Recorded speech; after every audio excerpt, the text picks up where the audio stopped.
there are a lot of people who would have heard it, because we know that there is a sustained tradition of orality in Indian history. So while on one hand we have this huge number of inscriptions, and particularly in later period we have much more inscriptions in the southern part of the continent than in the northern part, and therefore which talks about the presence of some kind of literacy in a traditional society, but it is also a sustained oral society also. So therefore the crucial issues are of authorship, intended audiences of these inscriptions, and then the next question comes in, that who composed the text of the inscription and in what manner. So as we proceed, we will see that who composed the text of the inscription comes sometimes. For example, the author of the inscription writes his own name, he gives his genealogy too. So you have the names of the people who are composing the inscriptions, who are writing it, and then we have lipikaras, the other lekhakas and others, and I'll come to that in a while. Very quickly, just to let you know that in 1837, we all know about James Prinsep, and he was for the first time he presented his complete table of Brahmi alphabet in Ashokan which were used in Ashokan inscriptions, and these were published in Asiatic Researches. We have to remember that in the later half of the 19th century, there was a great progress in epigraphic studies with the archaeological discoveries. So many important sites were discovered: Sanchi, Mathura, Bharut, Amravati. I will be talking about Sanchi today a little bit. So with the discovery of these sites, a lot of inscriptions, these are all donative records, have been found. So therefore, there was a buzz in reading these inscriptions. These were written in Sorry, ma'am, may I? Yeah. I'm sorry for the interruption, but I don't see the slides changing. Like it's got stuck on the first page only. Okay, sorry. I don't know what is happening today. Yes, now it is moving. I just sent a message to you, Vikram. Oh. I thought maybe there's something wrong with my system. Okay, so I think it's not happening when I'm doing like this. You can simply do one thing. You undo it and redo it. Okay, so I will close it and again enter. Again enter. Yes. Stop sharing.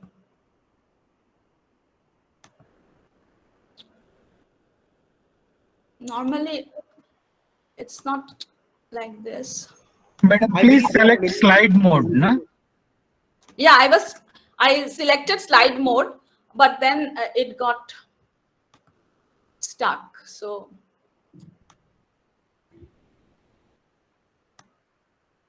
okay. Now can you see? Is it moving? Yeah. No. Is it? No. No, it is on the introduction slide, ma'am. The introduction slide is there. You press F5. You press 5. F5. No, what I think is that your PPT, I think there are many images in there. So the file is very heavy. So instead of putting it on slideshow, you just simply show it. Yeah, it's moving. It's moving now. If it is in slideshow, then it's not moving. Yes. Don't use it. Can you see now? Yes, it is visible. We are in the slide 4, the introduction part. That's what. Yeah, that's fine. It's changing. And just to check, it's moving? Yes, it's public paleography. Yeah, good. So let us be like this, huh? Yes. Let us be like this. Otherwise, I think maybe my connection is not so good today. So therefore, no issues. No, we can still read it. Thank you. So I'm not going to read all the things. I'll just flip through.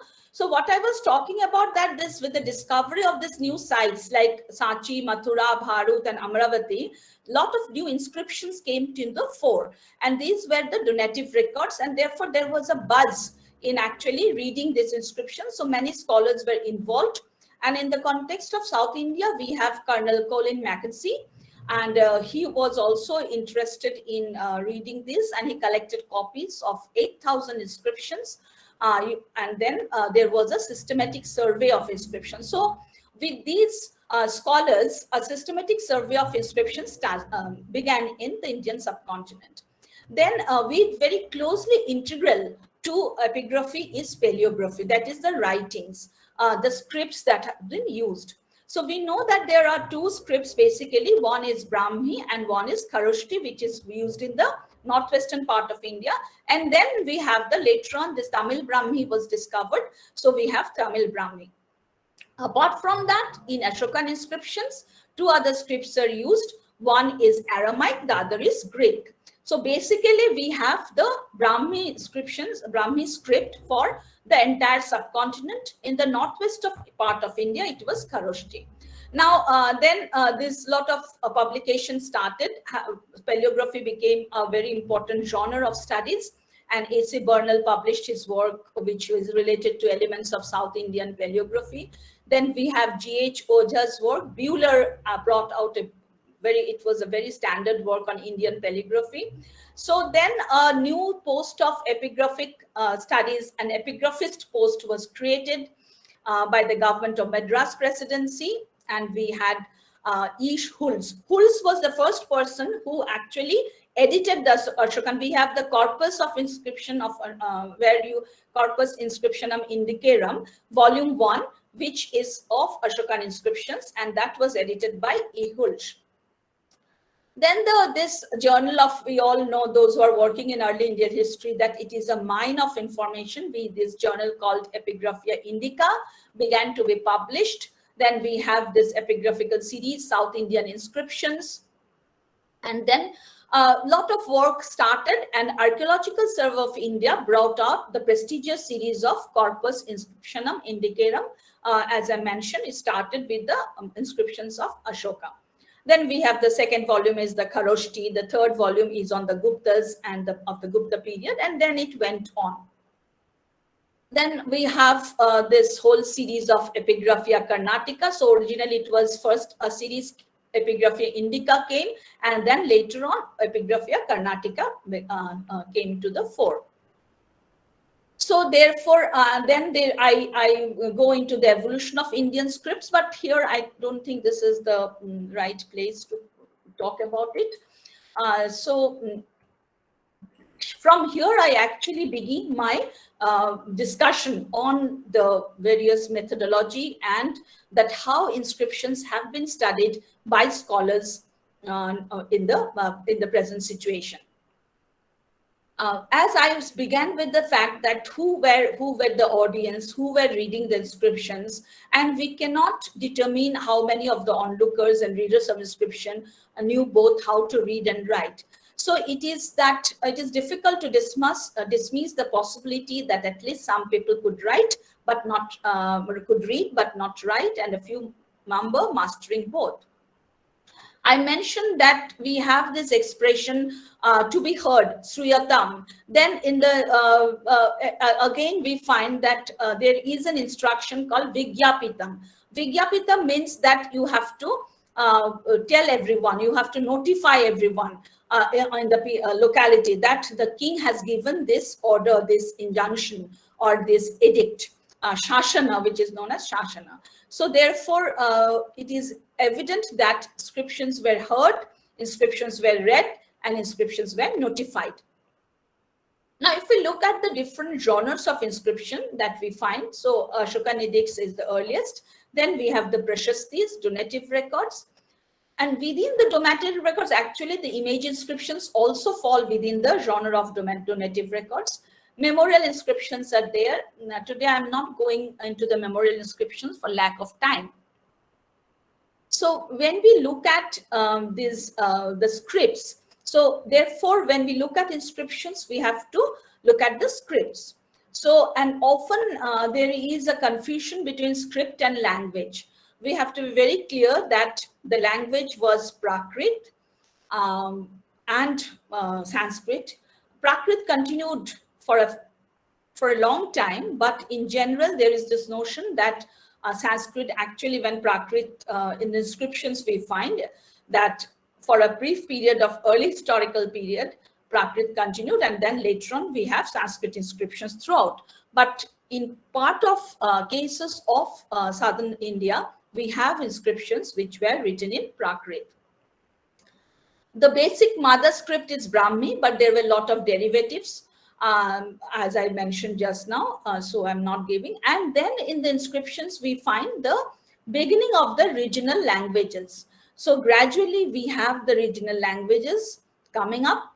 That started from around, like very prominently started from 9th, 10th, but finally we find that 12th, 13th, we have the Sanskrit inscriptions. Sometimes what happened was that in a Sanskrit inscription, we have the mention of some of the local languages. So these were infused into the larger scope of the Sanskrit inscriptions. And finally, we have a lot of regional language inscriptions that came into the focus and are very important for the study of epigraphy.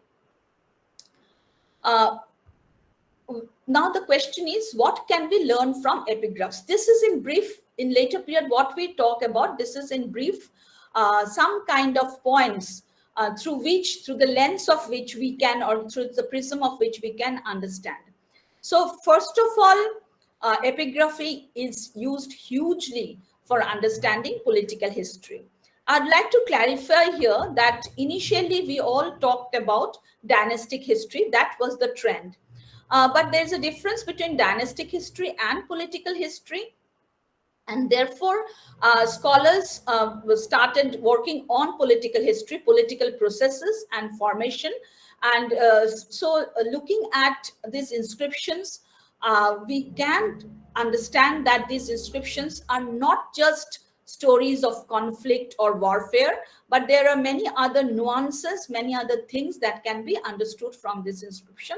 I will discuss briefly today Aihole inscription, and from there I will show that how a political activity can also make us feel or look beyond the political activity and understand the other nitty-gritties of a particular author or what he is, the ruler is planning to do. Then we have inscriptions which are written in certain eras. For example, the Shaka era, the Gupta era, the Harsha era. So you have different eras. Eras are there in some inscriptions. They are not there in many others. But it gives us an understanding of the kind of reach. For example, we know the Shaka era was used for a huge period of time. So therefore, the Shaka era is something which continued. But when we look at the Harsha era, we find that it was not continued beyond his reign. So, but then again, Gupta era, we have the inscriptions which were issued by the Gupta rulers. They were obviously using Gupta era, but there were other rulers within who were not directly under the sovereignty of the Gupta rulers, but they were independent local level rulers using the Gupta era by showing that there was some kind of an allegiance to the Gupta ruler. So therefore, eras in understanding epigraphy records, use of era is also very important. Then another thing that we need to keep in mind, that from where these inscriptions are being issued, particularly it is in case of the land grants.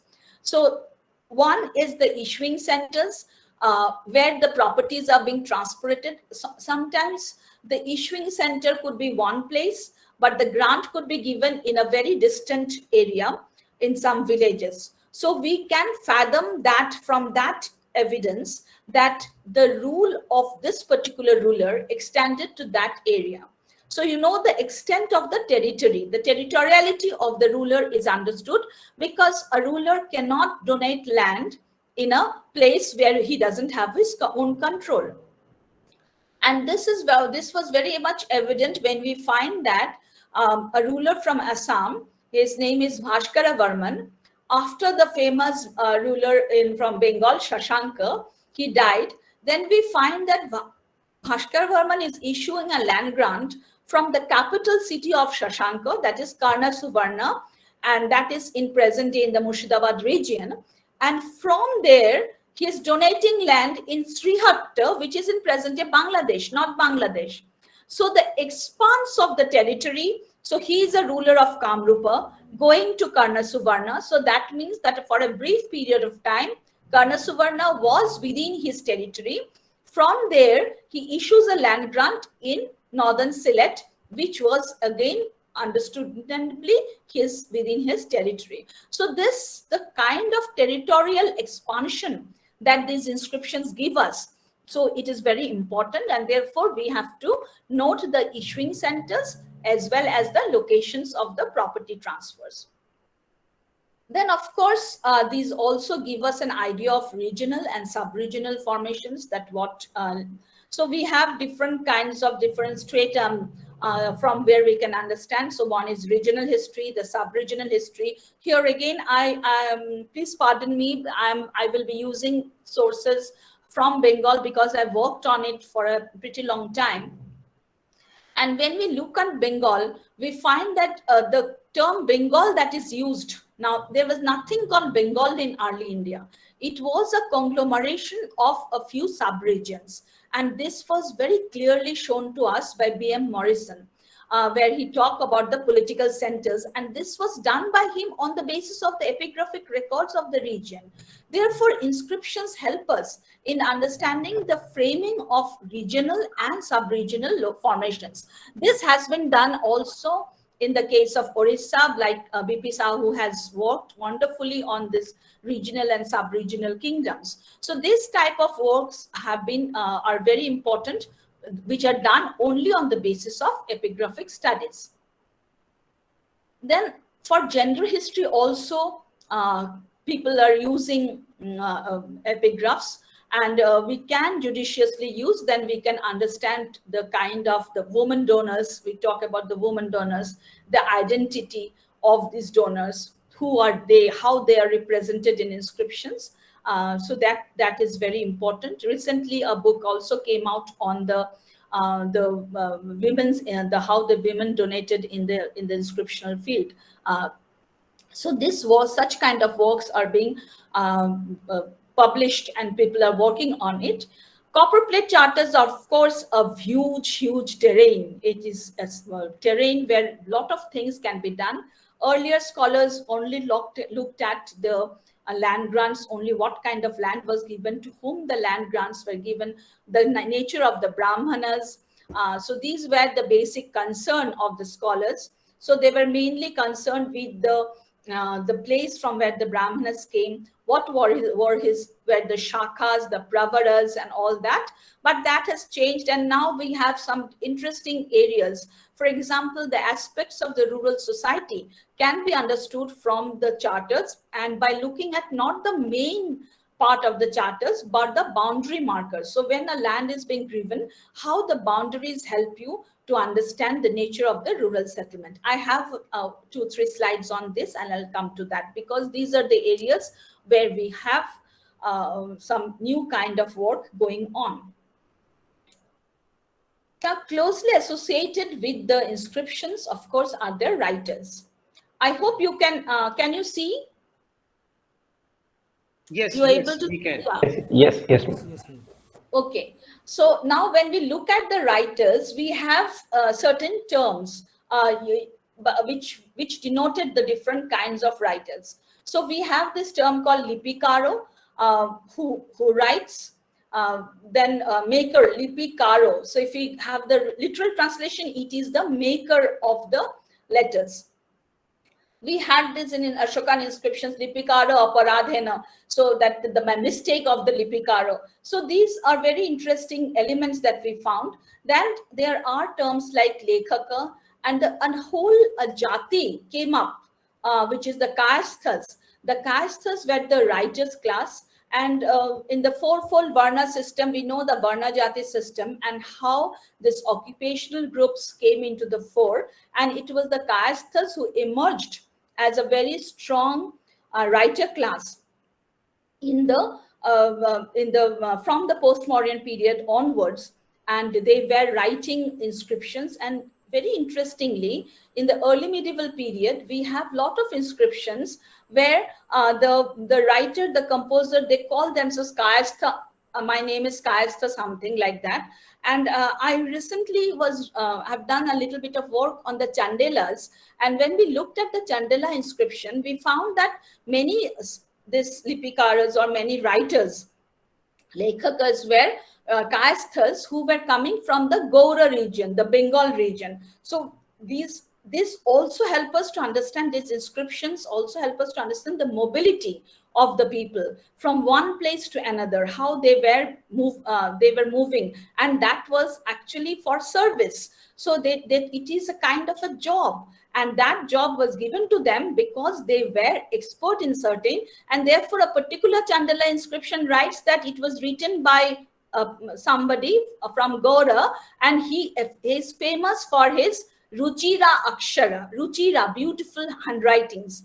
So these are the things that we have to look into the inscriptions, not just with whom the king fought and how was the territoriality understood, but also there are different elements of cultural history, social history that becomes very important when we have a close reading, a minute reading of these inscriptions, and if we can think little bit out of the box.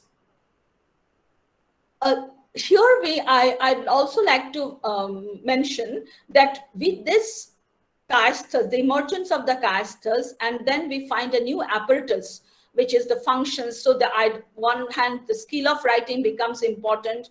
On the other hand, these Kayasthas were also having different kinds of titles. Then somebody was known as a Ranaka. So in the feudal formation, we have the Ranakas, who are an important group. So you have this kind of different titles that were given to the writers.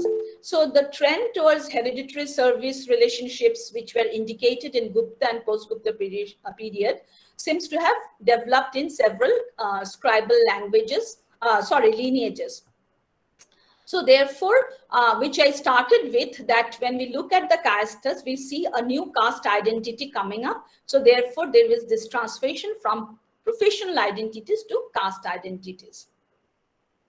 So with this background, of general background of the kind of things that we can do from the inscriptions by using certain kind of methods or certain kind of technicalities, I will jump into the prashastis, which are panegyrics. But what is the source? When do we find the prashastis first? We have these written prashastis, of course, in the post-Mauryan period. But let me take you to the Vedic period. Now, if you think of the Vedic period, and if we just think of how Romila Thappar's work on the danas and dakshinas, when she talks about the danas, we know that there was a group of people who were the bards, and they were actually singing praise of the chief. So these were known as the Dana Stuti hymns. So Stuti means praise. So eulogy is also praise. Prashasti is also praise. These are different words used for this understanding of this word praise.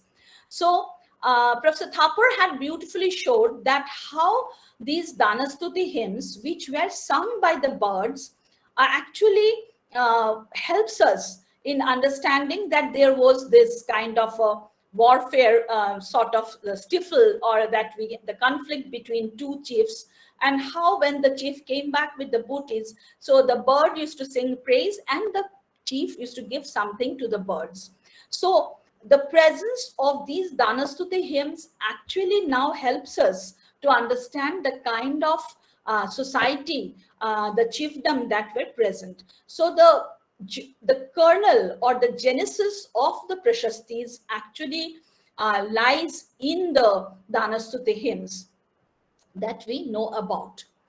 Now, when we start looking at the prashastis, we know that these are basically, if you look at prashastis, are generally talked about royal prashastis.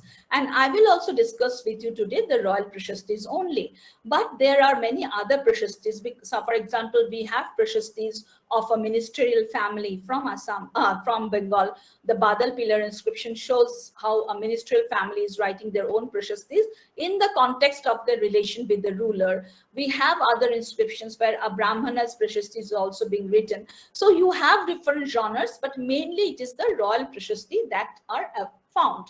And obviously they are political texts because prashastis are being written by the people, by the court poet, or we have the person who was employed by the ruler who is writing the prashastis, and therefore it will contain exaggerations.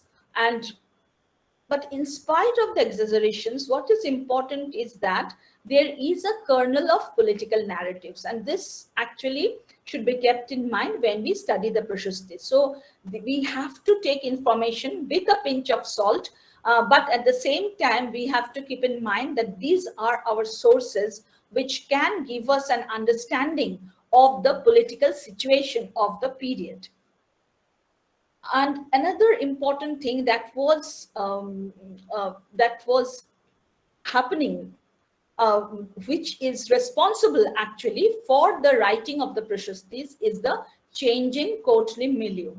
If you think of the Mauryans, it was the Mauryan period. We have a set of inscriptions where it is a classic kind of inscriptions where the ruler is talking directly to his subjects and is like, Devanampiya Piyadasi Evang Aha, thus spake Devanampiya, the beloved of the gods.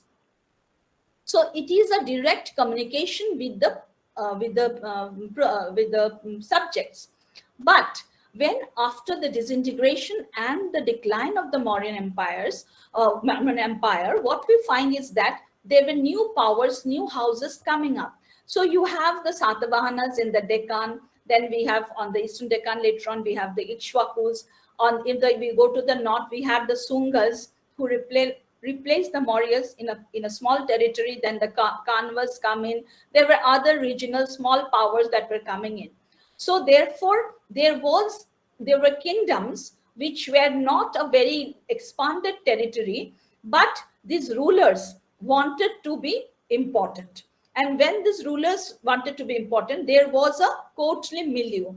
And if you look at the courtly milieu, that there will be ministers who will be very close to the rulers, and they will sing the praise of the ruler. So, and this, the beginning and then the spread of the courtly milieu has been wonderfully captured by Daud Ali's book, Courtly Culture, in ancient and early medieval period.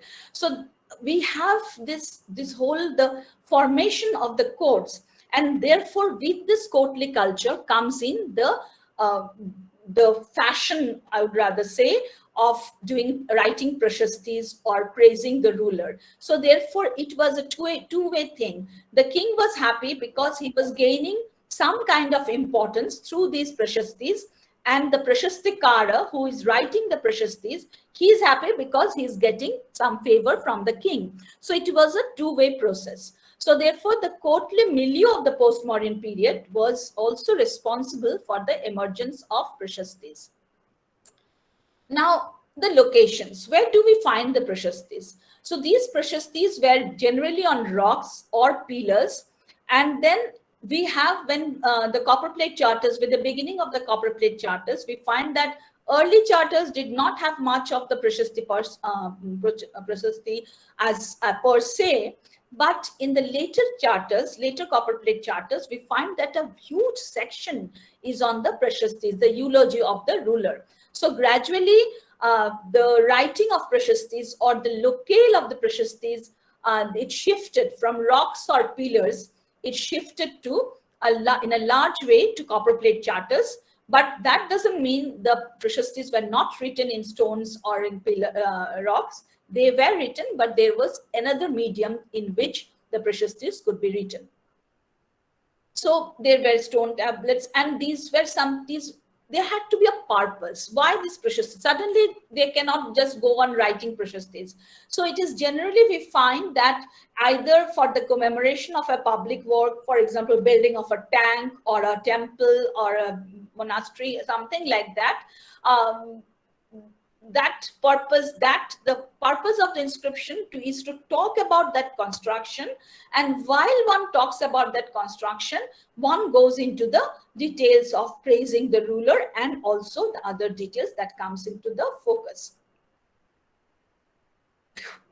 One important thing is also that when we look at, we all know we are students of history, and though how much we may disagree and we may dislike the periodization, there is a set periodization. And so therefore for ancient India, and I reiterate that we have to look at ancient India not as a blanket category.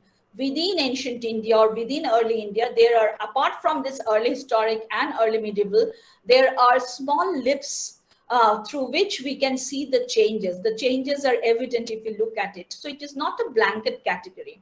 So what we find is that when we look at this Prashastis also, in the early historic period, say for example till the 3rd century CE, we do not have a set pattern of the writing the Prashastis. There is not like a structure. There is no structure. Even though there is no structure, there are certain commonalities which I will talk about it. But during the Gupta period, for the famous Prashastis of the Guptas, the Allahabad pillar inscription, of course, it is very important, and it had its own kind of system of writing. But from the early medieval period, we find that there is a set pattern which comes into the fore, and so therefore we have a structure. So for the later powers of the early medieval, the Rashtrakutas, the Palas, the Gurjara Pratiharas, all of them had a set pattern of structures which we don't find in the early historic period. Now, in the early historic period, we have the major inscriptions that are cited for studying Prashastis. One is the Kharavela's Hathagumfa inscription from Orissa. The other is Gautamiputra Shatakani, the Nasik inscription of Gautami Balasri, and the Rudraraman's Junagar inscription. Then, of course, we have these are for the later inscriptions. We have Allahabad. Then we have Aihole inscription of Pulakeshin II. Then we have Gwalior inscription of Mihira Bhojo. Then we have the famous Deopara inscription of Vijayashana from Bengal. So, I want this. Now, the Prashastis that I just named, they are, of course, eulogistic, and there, as I mentioned, that there are other genres of Prashastis also. Now, while reading, another thing that we have to keep in mind, that Prashastis normally did not take the notice of the defeat and discomfiture of the patrons and the ancestors, and they were mostly attached to the royal court. So in none of the Prashastis, you will find some kind of that they are critiquing the ruler or saying something against the ruler. It will not happen. Then we have some of the very famous authors of the Prashastis, the epigraphic kavyas. So we have Harishena, who is the composer of the Allahabad Prashasti, Ravi Kirti, the composer of the Aihole inscription, and who himself claims that he is equally important like Kalidasa and Bharavi. And then we have Umapati Dhara, who had composed the opera inscription, and is also mentioned in Jayadeva's Gita Govinda. And sometimes those poets, they display the kind of the genealogy, who was the father and the grandfather, the names of this they're displayed. So these early Prashastis, most of them were written in Prakrit, but when we come to Junagar inscription, we find that they were written in, it was written in chaste Sanskrit, very good quality Sanskrit. So now coming to a particular point, when we compare the Nasik inscription and the Junagar inscription, we find that there is a commonality. And this commonality is regarding the computation and the contestation that are between two ruling groups. So you have the Satavahanas who are talking about that, described as the destroyer of the Shakas, Shaka, Yavana, Pahlava, Nisudana, Karasha.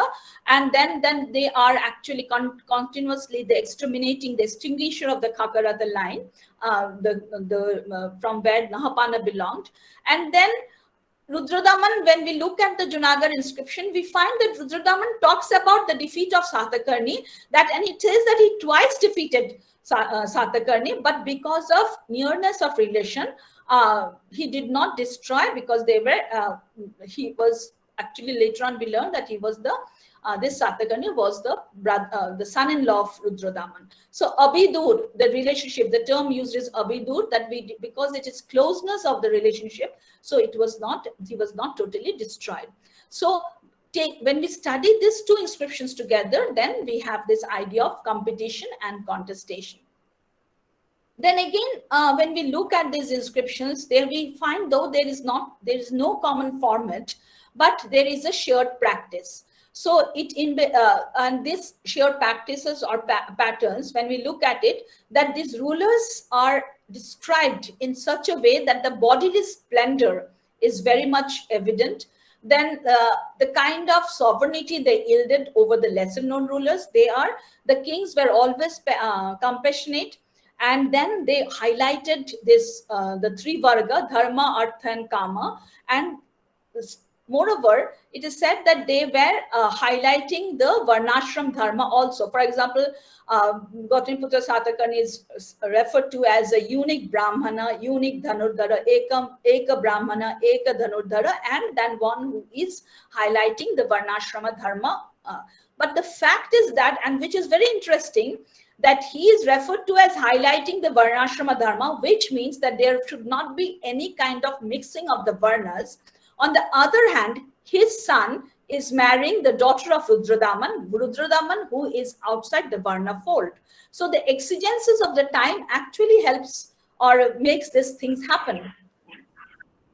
Then when we come to the next genre, like the early historic period, then we find that there is a classic format of the Prashastis.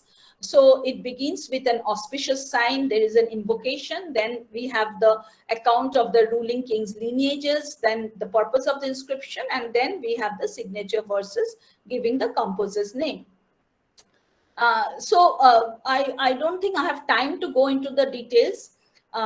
Just let me quickly say that when we look at the Prashastis of Pulakeshin II, the one point that I wanted to harp is that how we can go beyond the writings. So there is a phrase in the Pulakeshin's inscription where it is said that it talks about the conquest of Puri or the Elephanta Island of present Mumbai, and it says that he is when the Puri is being qualified, it is said Opera Jaladhera Lakshmi, that is she is the queen of the western seas. Now, why an inland power like the Chalukyas were interested in controlling the coast? So therefore, when this Opera Jaladhera Lakshmi is mentioned, we have to think that,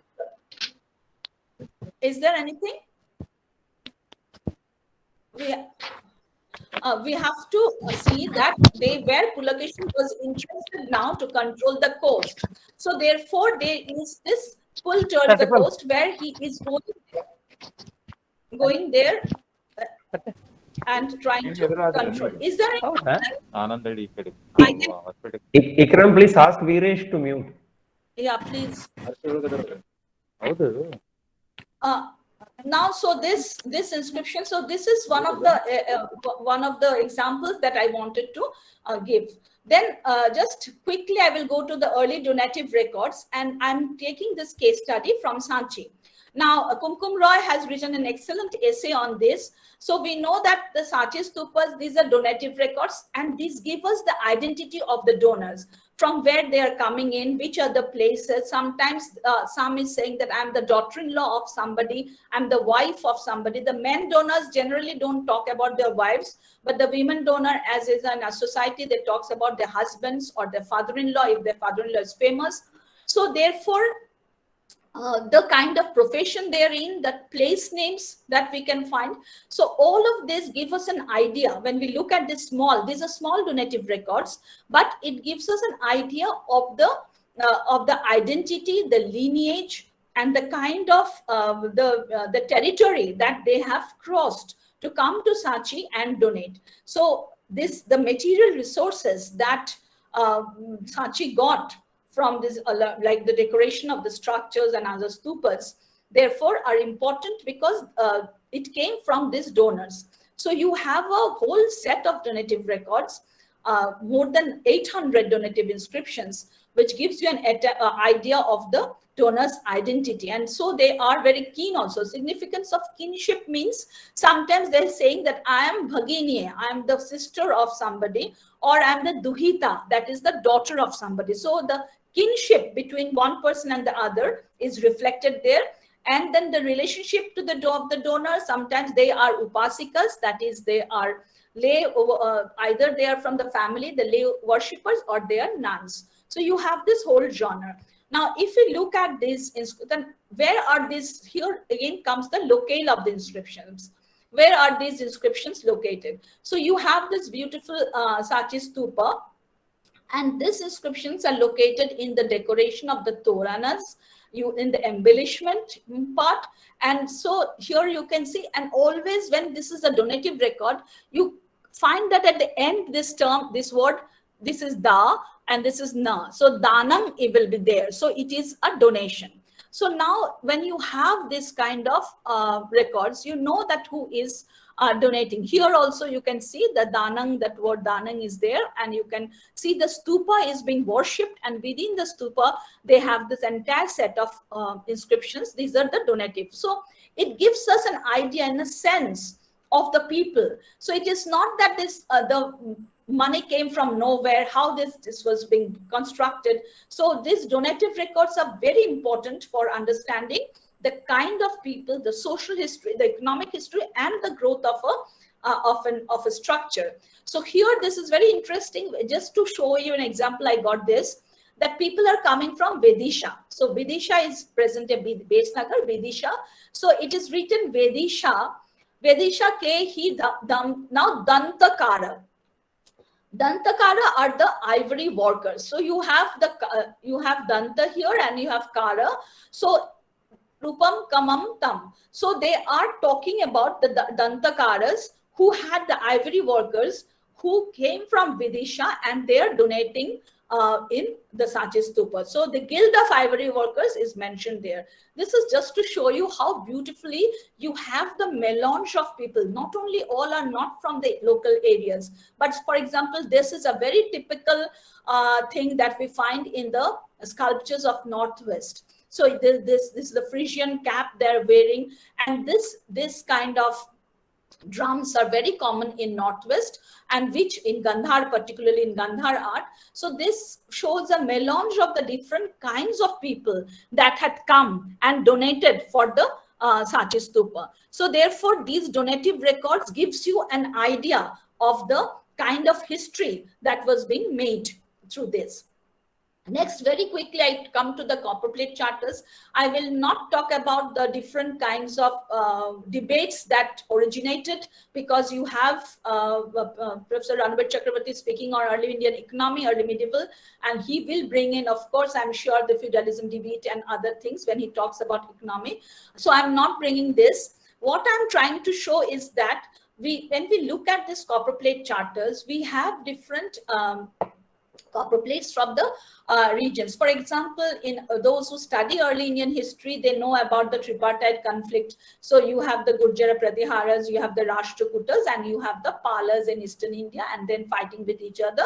D.C. Sharkar, of course, said that there was a fourth power in Kanauj, the Ayudhas, that has to be taken into consideration. So I had something on the format of copperplate charters, but I'm not going to there. I want to bring to your notice something, the introduction to the boundary markers, that how a new kind of information can actually give us an idea of the aspects of rural society. And this, our attention to this new kind of source was drawn by B.D. Chattopadhyay. He showed that how that many of the charters have very specifications regarding the boundaries, like they are called Maryada or Sima. And what are there we find that the special characteristics of rural settlements, their relationship with the natural, particularly water resources, that can be studied. So you have a gamut of inscriptions, and then you know that it is not only the Brahmanas, but you have the non-Brahmana landholders. I've done a little bit of work in the context of Assam, and we could see that in Kamrupa how important these non-Brahmana landowners were, because they were sitting on the boundaries of this the territories that were being donated to the Brahmanas. They were small land holdings, but they had their own things. So they were occupational groups having, for example, the weavers group having their own name, and one whole village belonged to the weavers group. So therefore, when we look at these boundaries of the donated land, they offer great insights into the economy and also the social composition of the rural society. there. So this is one inscription we had taken from Assam, but I will not go to this detail of the inscription. It says what is there in the north, what is there in the south. But this diagram will actually show you that how, if you look at the boundaries, how you can understand that, for example, this particular land is the Shubhankara Pataka. This is the place. This land is being granted. Now, through the composer of the text, they have given such beautifully that where this is Khetra Ali. Ali is a kind of an embankment. So it talks about the silk cotton trees, then different kinds of trees. Then you have the, the river which is flowing, then Shatka Shashanas is land holdings. So you know that what constitute the boundaries and what are the aspects of the rural settlement. Then again, I talk about another inscription where you have this is the Shubhankar Pataka again. Then you have the different Jola. Jola is a kind of a small stream. Then you have the land of Brihad Rava. Now, Rava is a tribe which we find in the Boro area in Assam, southern Assam. So you have this land of the name, it is clearly written in inscription, the land of Brihad Rava. Then Orangi. Orangi is a weavers group. So it is read land of Orangi Tantra. So this gives you an idea of the rural settlement. Then again from Bengal, the similar things. So you have these different kinds of, if you can make such identifications, then you see the rural settlements, how they were either they were nucleated or sometimes they were spread across. And then you get a feeling of the kinds of people which I already mentioned, the non-Brahmana landowners. The next, this is the last segment, which I would like to bring to you, is that when we talk of from eulogy to the donative records, I have very quickly given you an overview of the different kinds of things that are happening. But what is interesting is that when we look at Indian Ocean studies, epigraphy comes to the forefront now in the last 15 years. Earlier, when people studied Indian Ocean, it was mainly in the context from the either the archaeological evidence that came into that were unearthed, the different kinds of potteries. For example, we have the roulated ware. We had different kinds of potteries that were coming from the Rome, the torpedo jars, the kind of the amphorae that were coming. And then, or it was the textual sources that we had the very interesting texts to start with Periplus, then we have Ptolemy, and then in later period we have Cosmos Indicoploxus, then we have the Arab geographers' accounts. Of course, we have the Jewish merchant letters, which are very important. So you have a variety of texts that were coming in, and people were using those things. Thanks to Professor Y. Subbarayalu and Noboru Karashima, who had actually taken this expedition to countries of regions of Southeast Asia, and they traveled all the museums, and from these museums they could gather a lot of inscriptions which are of the Tamil mercantile body, the Manigrammams. And then these inscriptions were sometimes in Tamil and Tamil Javanese, or of the local the area where they are being inscribed. And so this gave us a whole lot of new material came up, and then we know that Indian Ocean studies could be used through this. And after the famous seminal work of Subbarayalu sir and Noboru Karashima, in last 10 years, we have the work of Ingo Strauss, who went to Socotra. Socotra is located, I'll show you the pictures. This is Socotra Island, and it is present day in Yemen. And Socotra is a small island, but here this is the cave, is Hawk Cave, where Ingo Strauss and his team found inscriptions written on the cave. And these more than 200 inscriptions, which are Indic inscriptions, these are written in Brahmi. And later on, we have Gujarati inscriptions of the 17th century also. So apart from Brahmi inscriptions, there are inscriptions in Bactrian languages and in other languages. So Socotra was a kind of a halting station, and there we get a lot of information of people who are traveling basically from the west coast, going into the ports of Berenike and other places. And then it was a halting station. So while they were staying in the halting station, they wrote, this is again a picture, they wrote inscriptions. So these visitors, we can see that a wide gamut of inscriptions are there. Like you have Southern Arabian, Abyssinian, Akshumite, Palmyran, Greeks, and 200 inscriptions I just mentioned in Brahmi script. So how the art of Indic writing circulated across the Indian nation. Interestingly, we do not have a Tamil Brahmi inscription here, though we have Tamil Brahmi inscription in Berenike, which is the port of the Red Sea. The logical reason would be from Berenike, it was very easy to come without halting in a station to the port of Muziris, which is now being identified with Pattanam. So there was no need of a halting station, and therefore these people did not stay in Socotra, who were writing Tamil Brahmi. But on the other hand, we have people, because in Socotra, we have reference to people coming from Bharukacha. So this is very striking that people coming from Bharukacha, that is present in Broj, Gujarat. So they are coming, and the kind of inscription, the Dharma Pravisati, Dharma enters. Then we have reference to Hatab, Hastaka Vapra. Hatab is again a port town, small port town in Gujarat, and we have reference to Hatab in the Periplus of the Erythraean Sea, Periplus Mari Erythrae. So people were there. We have references to Niryamaka, the navigators who are coming into Socotra. So this is it's a completely new world which opened in front of us. And these inscriptions give us an understanding of the kind of material that we can use for understanding the Indian Ocean network.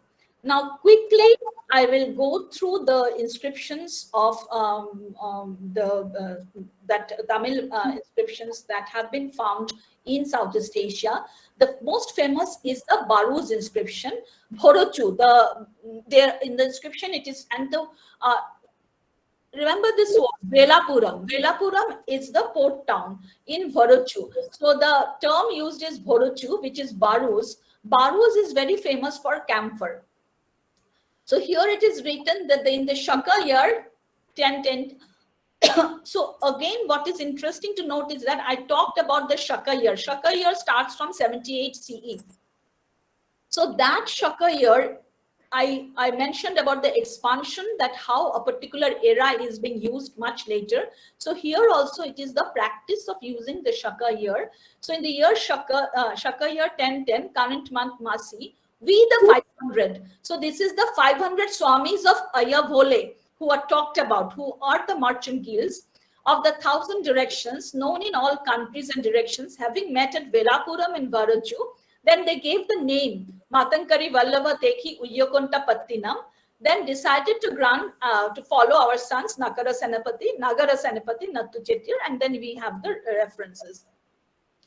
So this gives you an idea that how the Tamil mercantile groups moved into regions of Southeast Asia, Varus, which is very important. And so among the different commodities that were being brought, so camphor would have been one, but particular this inscription do not mention camphor. But so you can understand the network of relations, the trade networks that was in circulation at that point of time. Then this is the continuation of the Varus inscription, where it talks about the ship's captain.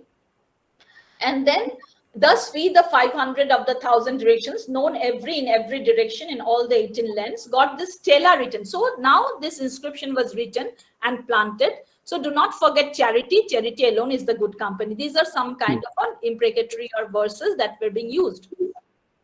So therefore, they were issuing inscriptions far away in Varus, which is not within the political territory of the Chola ruler. So that is important. So the mercantile group had the scope to write these inscriptions and issue there. So this is the beauty, and that we have found and these are being used in the Indian Ocean network. This is a very old discovery. It's there in every book, but it is important because it is the earliest where we find the reference. It is of goldsmith's touchstone from, it's near Takwapa, where we have the famous Takwapa inscription, and it is in Krabi province. And it talks about Perum Patankal, that this is the touchstone of Perum. So it is, there was, and Kwan Lukpa, the place, it's called a bead mound. So there had to be a lot of beads were found, Manikaras were there. So there had to be very important groups of people from Tamil Nadu who were going there. They were professionals who were expert in jewelry making, Manikaras. And so this is the goldsmith touchstone. Everyone who has worked on this region has used this inscription, as it is very important. From China, we have this famous inscription, which Champananda Perumal alias Tavat Chakra. And what is interesting is that the name is changed, the way the name is changed.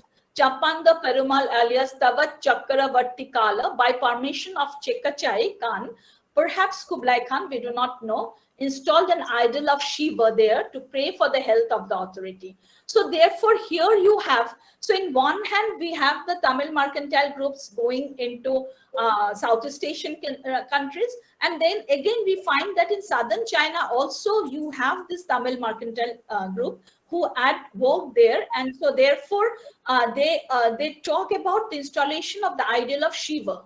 So there is, we know about the presence of Buddhism in Southeast Asia.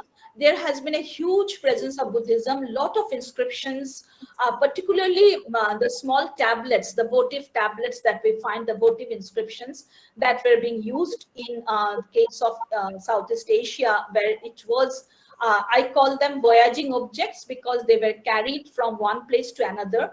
They were small objects which had the Buddhist creed written on it. So you have the famous Buddhist creed written, which says that if anyone just takes a lump of clay, and then within that lump of clay, they write the name of Buddha, Dharma, Sangha, or that Pratitya Samutpada. There is this text, Ye Dhamma Hetu Pravaha. If they write that, then he gains merit. So therefore, a huge body of this kind of tablets were being taken from South Asia to Southeast Asia, and they are very movable objects. They have mobility, so they were taken. So Buddhism was very much like it's a traveling tale, and so you have that.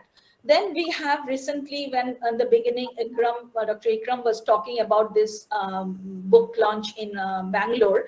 This book is a very important book on the Ramayanas, where the retelling of the Ramayanas, where you have the many Ramayanas, which A.K. Ramanujan started with, and then how this retelling of the Ramayanas can find in the visuals, but not only in the visuals.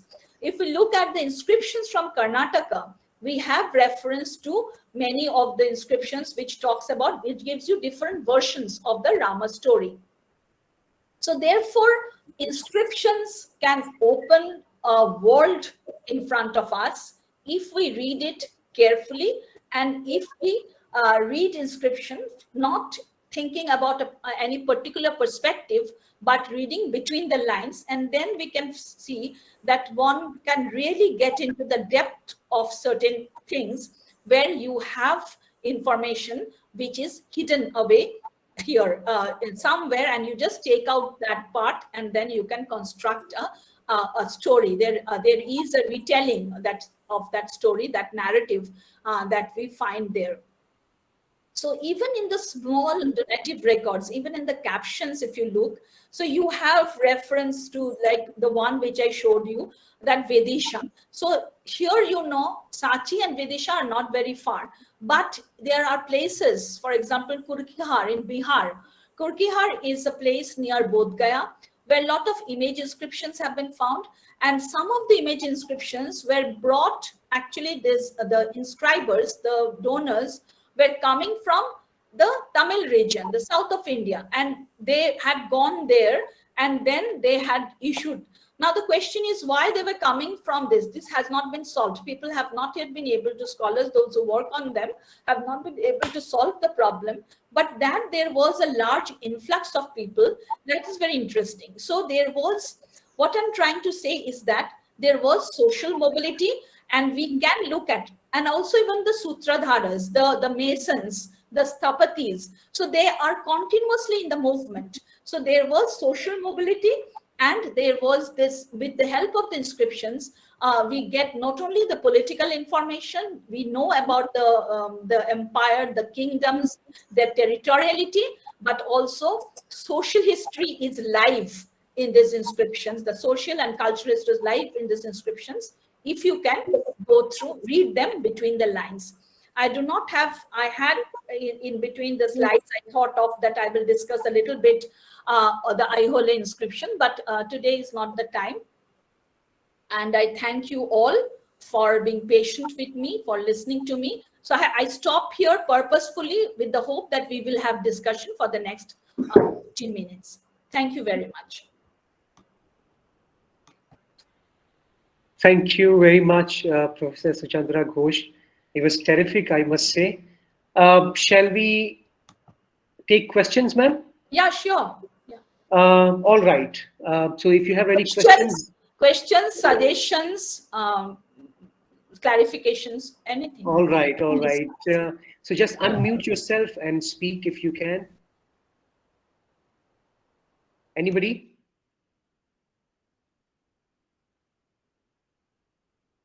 Well, may I ask something? May I, ma'am?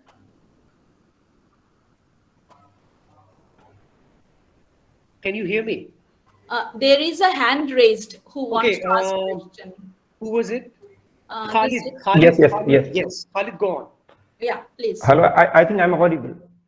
Yes, you are. Okay. It was very enriching lecture, ma'am. Indeed, we are delighted to hear you. And in fact, I have two queries.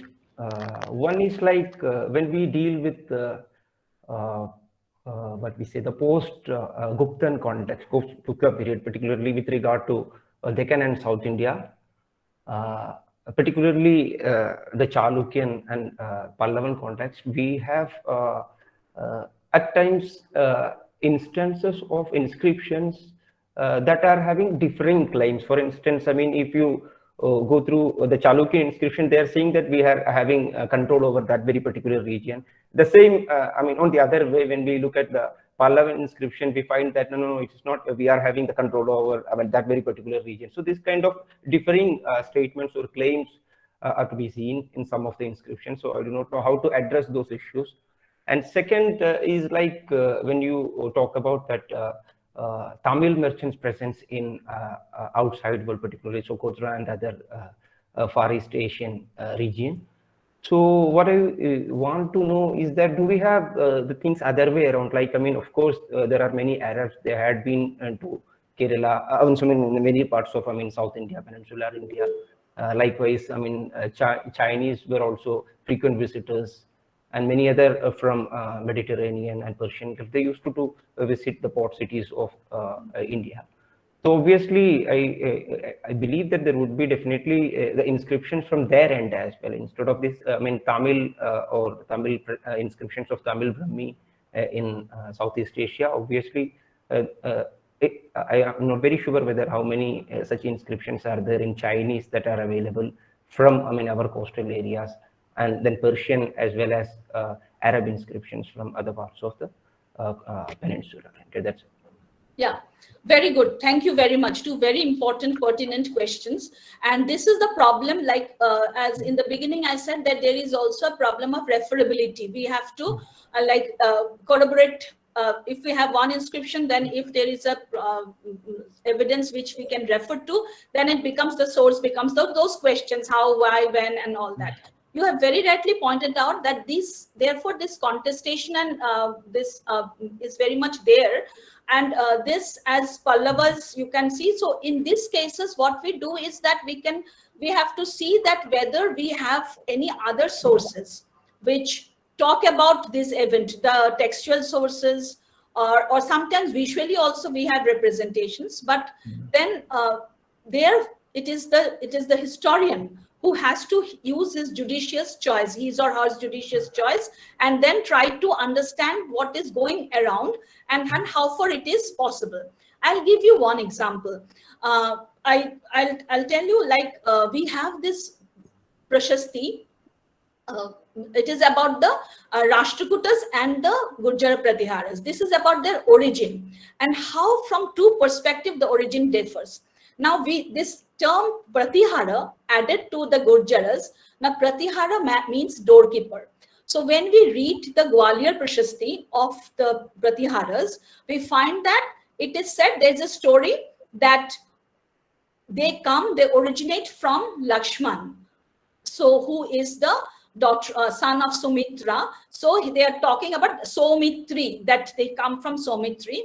And then therefore there was this discussion between Rama and Lakshmana one day in a military camp. And then while they were discussing something, then Vasishtha, sage Vasishtha comes in and he wants to enter and talk something in private to Rama. So Rama asks Lakshmana to be the Pratihara, to be the doorkeeper and stand there so that the conversation is not disturbed. And the story goes then, as usual, Vishwamitra comes in and he wants to enter. Lakshman stops him from entering, that he gives a spell, and then later on Vasishtha regains Lakshmana. So here the whole point is that Lakshmana was the doorkeeper of Rama, and therefore since the dynasty comes from Lakshmana, so it is known as Gurjara Pratihara. So their Gurjara identity, later inscriptions, the Gurjara identity is not highlighted much. They're talking only about the Pratihara identity because they're trying to trace their lineage from Lakshmana. On the other hand, the contemporary Rashtrakuta inscriptions, who are their enemies, their foes, they write that Danti Durga, the first Rashtrakuta ruler, he defeated many rulers. Gurjara was one of them. And then he performed a Hiranyagarbha sacrifice in Ujjaini. And in this sacrifice, the position is that you have many doors. So this Gurjara ruler was a Pratihara in that sacrifice because he was doorkeeping. And therefore, their name is Pratihara. So now this brings you to the larger question that whom to believe. So therefore, it is very natural that they will try to show their adversary as somebody who is defeated. And then, so there is this confusion is there and we do not know. But then we have to use our mind and thoughts. And then again, another small example. This is again for the case of Chalukyas. As you have mentioned, the Chalukya Pallava struggle we have been studying from our childhood. So here we find that when we look at the Chalukyas, in the Aihole inscription, he is not referred to as it is said that Harsha's Harsha, that he has the Harsha's Harsha became Mlana, the joy of Harsha. So there is a beautiful pun in it. The joy of Harsha became Mlan. But in the inscription there Sakala Uttarapatha Natha is not mentioned. That Harsha was the lord of the northern India is not mentioned. But when his subordinates, when his successors, not subordinates, write about it, they mention in the inscription that our ancestor Pulakeshin II defeated Shakala Uttarapathanatha Harsha. So this is how you go into like praising. So therefore, there's nothing 100% that we can take from an inscription also. We have to have the judicious choice. So, and that there is this problem. Your second question is a problem that we are grappling with, those who we work in Indian Ocean Studies and India Southeast Asia. The kind of information that we have, that many things went from India, we do not have equal kind of information from there. So we have the Tamil inscriptions in Southeast Asia, but we do not have Southeast Asian inscriptions here in the languages. But what we do have is the archaeological material. And gradually, like for example, my colleague here, Professor K.P. Rao, had excavated Kotapattinam. So Kotapattinam, there they have found Chinese sherds, then regular this glazed tiles, glazed potteries from Thailand area. So which shows that people were coming. So they were, of course, people has to come. There were movements, but unfortunately, their records of the movement is not given, which they have not recorded. We have not found it So there is this very gap. And for the Arab traders and the Jewish status, we have a lot of information from the Jewish status because we have the letters. If the letters wouldn't have been there, then it would have been really problematic.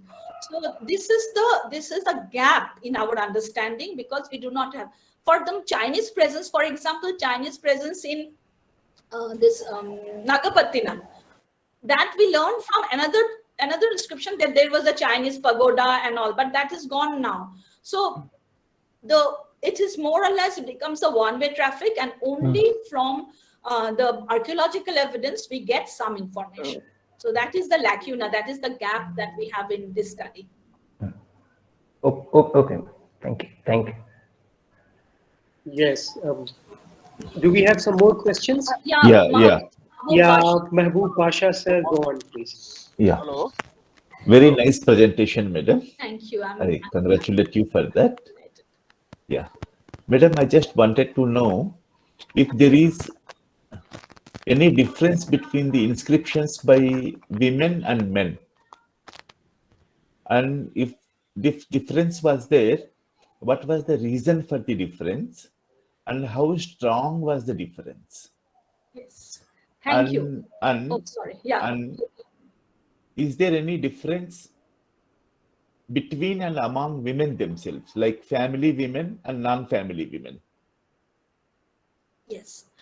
Thank you. Those are also two very important questions. I thought of talking about, but I didn't have time. That is, again, I'm talking from Sachi inscriptions because we have so many women donors in Sachi.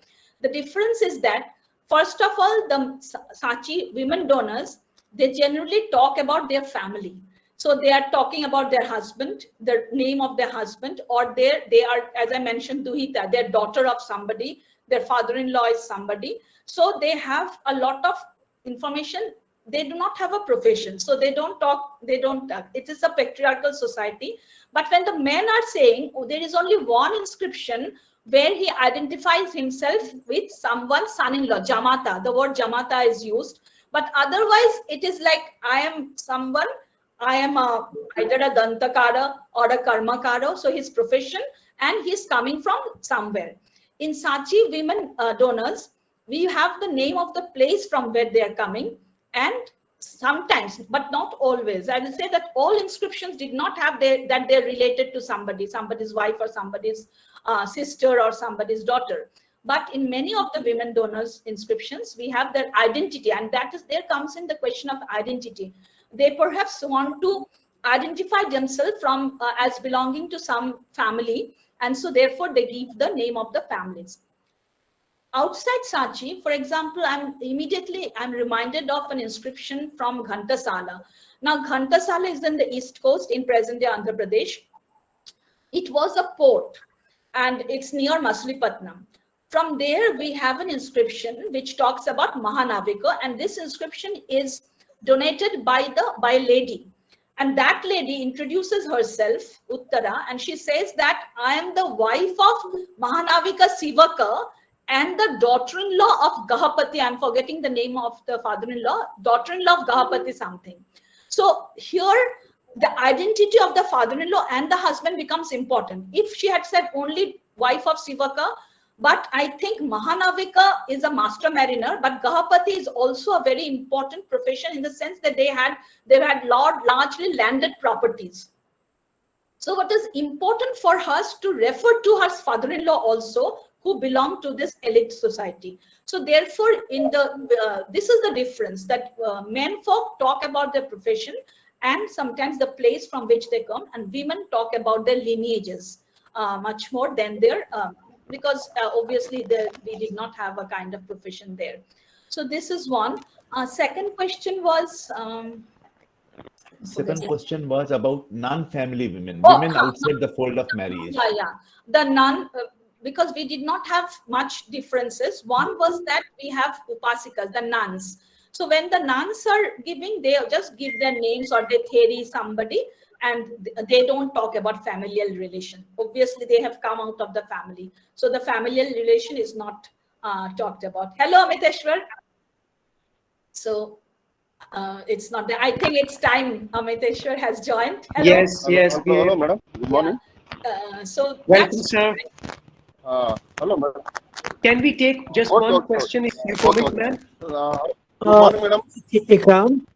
Good morning, madam. yes. Good morning. I am good morning. Sharnappa, madam. My working place is very near to Yeah. capital city of Rashtrakutas, Malkeda. No, ask your question, My please. Ask your question very brief. Okay. My question is, madam, triangle battles between the Rashtrakutas of Malked, Palas of Bengal, and Gujar of Pratiharas. Yeah. Finally, who were dominated? What inscriptions tells us, madam? Yeah. Finally, who won Thank you, that thank you, triangle thank battle? you. She got your question. Thank you. Yeah, I got your question.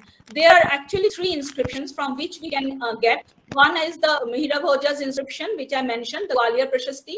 The other is the Khalimpur inscription of the Pala ruler Dharmapala. And the third is the Sanjan copper plate. And DC Sharma said that we have to bring in the Ayudhas, that is the Chakrayudha and Indrayudha. So there are the 4 groups. Now, who won over other? Totally, we cannot say one was defeated. But like there are moments in history, like Dharmapala in Khalimpur inscription said that he reinstated Chakrayudha. So therefore, the Gurjara ruler was defeated. And then there was a large kind of darbar, and then many people came. So we don't have to believe all that. But at one point of time, the Gurjaras were defeated by Dharmapala, and then Chakrayudha was settled in. Again, if you go by the Sanjan copper plate, then we know of the Amagavarsha's inscription, which talks about the control of Kannauj. But one thing we have to remember, that the Rashtrakutas were not interested in settling there. They were a power of the south, so they came back. And Amagavarsha's, if you read the inscription carefully, then we have the whole route through which he is coming. The Amagavarsha's inscription gives us the route of Dhruva and Govind III, that how they were coming and then settling on the bank of, on the foothills of the Vindhyas, and then how Amagavarsha was born and the whole thing. So we cannot say that who actually won. There were 2-3 wars, and where we have different winners. So ultimately, Kannauj survived. The Bengal ruler, Pala ruler, had to go away. The Rashtrakutas came down, and it was the Gurjar Pratiharas. They lived and they succeeded in ruling Kannauj. That is the whole ultimate story. Thank you very much. Thank you so much. Thank you so much, ma'am. I